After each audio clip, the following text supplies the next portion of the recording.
Well, another installment on the Beetle Restoration. Getting it pretty cleaned up. Got it pretty cleaned up in here. I got new mats already here. We'll put new mats in it. We've been cleaning up everything. I had to scrub it pretty hard.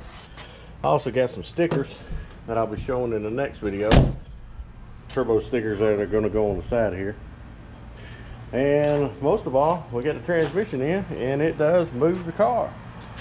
So I'm just going to be putting the rest of it back together. This is the new transmission, and I got a new hose for that one that you seen leaking oil earlier.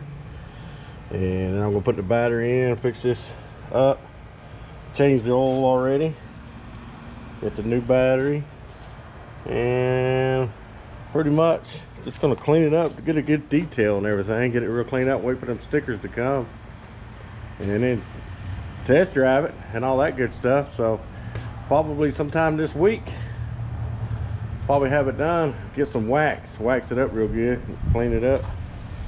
But that's the progress we've had on it. So probably next week it'll be ready for sale. Thanks for watching. I don't wanna see you